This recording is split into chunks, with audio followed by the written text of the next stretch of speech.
খবর শুনে নেব নিউজ পিএম বাংলায়। আজ 10ই জুন বুধবার। শুনে নেব আজকের দিনের সেরা 5টি তাজা খবর। প্রথমেই হেডলাইন্স।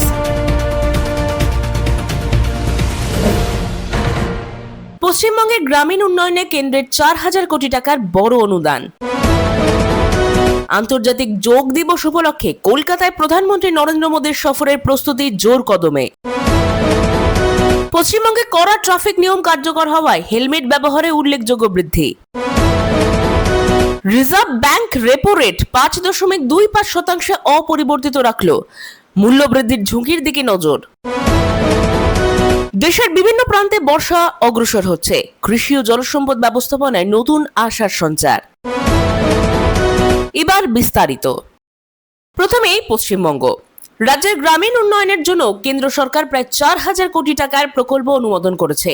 এই অর্থ আবাসন, গ্রামীণ রাস্তা, কৃষি উন্নয়ন, কর্মসংস্থান ও সামাজিক সুরক্ষা প্রকল্পে ব্যয় করা হবে। এর ফলে লক্ষ লক্ষ গ্রামীণ পরিবারের উপকার হবে বলে আশা করা হচ্ছে।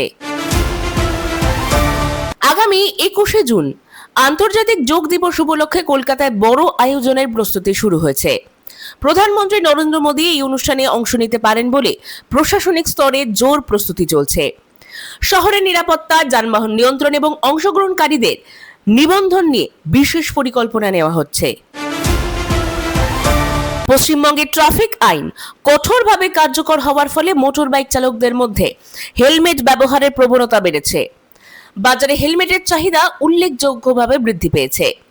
সড়ক নিরাপত্তা বিশেষজ্ঞরা বলছেন, এই উদ্যোগ দুর্ঘটনাজনিত মৃত্যুর হার কমাতে সাহায্য করবে।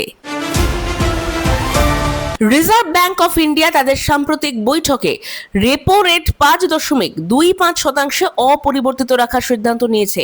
যদিও খাদ্য ও জ্বালানির মূল্য বৃদ্ধির সম্ভাবনা নিয়ে সতর্ক অবস্থানে রয়েছে কেন্দ্রীয় ব্যাংক। অর্থনীতিবিদদের মতে এই সিদ্ধান্ত ঋণ গ্রহীতা এবং শিল্পক্ষেত্রের জন্য স্বস্তিদায়ক হতে পারে। আজকে শেষ খবর। দেশের বিভিন্ন অঞ্চলে বর্ষা ধীরে ধীরে অগ্রসর হচ্ছে। কৃষি নির্ভর রাজ্যগুলিতে চাষের প্রস্তুতি শুরু হয়েছে। আবহাওয়াবিদদের মতে স্বাভাবিক বর্ষা হলে খাদ্যশস্য উৎপাদন বৃদ্ধি এবং জল সংকট মোকাবেলায় ইতিবাচক প্রভাব পড়বে। আপনার ব্যবসা কি এখনো সঠিক মানুষের কাছে পৌঁছতে পারছে না? ডিজিটালের মাধ্যমে আপনার ব্যবসা, দোকান বা সার্ভিসকে কি পৌঁছে দিতে চাইছেন হাজারো মানুষের কাছে?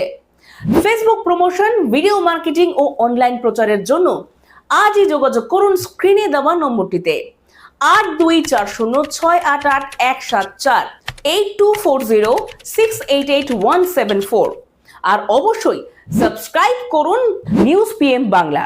এই ছিল আজকের প্রধান 5টি তাজা খবর। আরো খবরের জন্য নজর রাখুন নিউজ পিএম বাংলায়।